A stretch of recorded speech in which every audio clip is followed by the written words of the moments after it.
ngai zong zon ol sam dan ngai dan khoya po hianin hoila ngai zong chun tam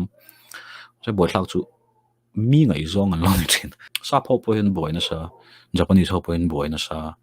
vai ho po hian boi na sa ni ngai zong zon a hian chu wang chuan dating site kan ti thini mo tiang hi om thin ta ni IG te Facebook kan neng de ma se ngai zong zon na big kha social media kom ta tiang a chuanin anin pholang ve thina mi zo chuan in kan la nei em lo kha tiang kha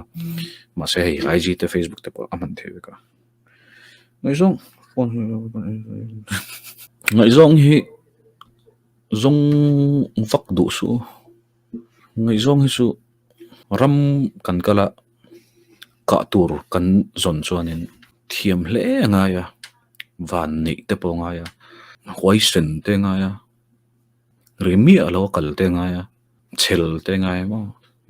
drill te lo tram the ya ai hunting chu mo thil tam tak very bul kha tamani chuai chonin thang hi kamila akarema kha haron en le thinula ngai zong a huna chon alo man ve men chu kar cheng ting kan kam ta kan ti chonin ini ang khan ni top la ngai zong i wazon chuanin ini lo ang khanin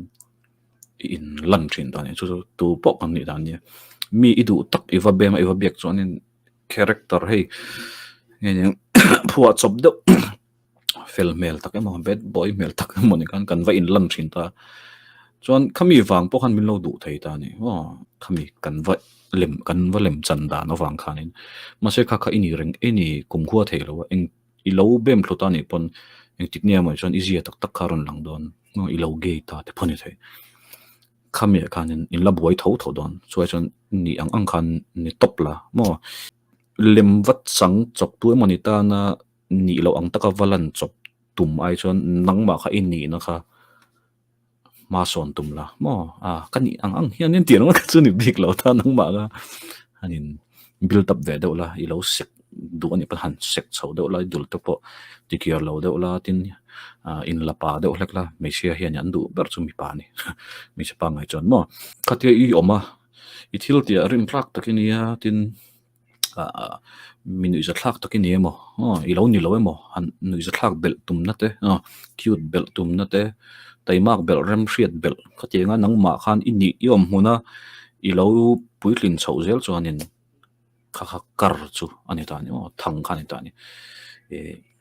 mi khan anon mu chat don ni hey dating hi han tui cha mi patan po hian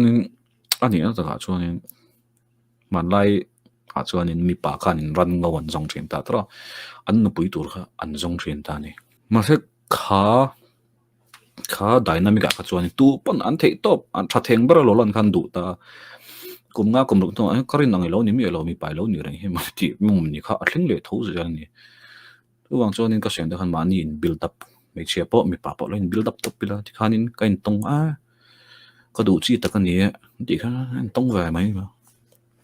yang lo thei ka sai thina in chu te ngai zong in chu te ngai zong in chu hi ka du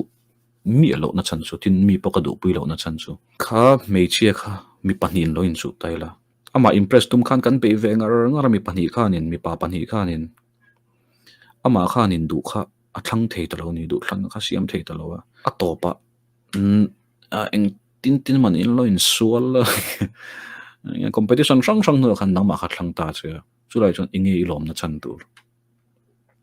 competition chak bang kha chuan alom om ve tho ma se ngai tu ro atir pon athlang hal ngam lo che a topa athlang ram che tin ale lam zong chon tin ngai tu athaila min adu lo chung che bem ngar be ngar a topa du ta che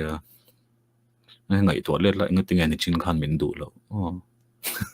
tu ban san he kar kha fin thla ka thi ge kar thang kam khama tian am tap la tar why are you is not very today kum thar che bai oh merry christmas le why are you is not very today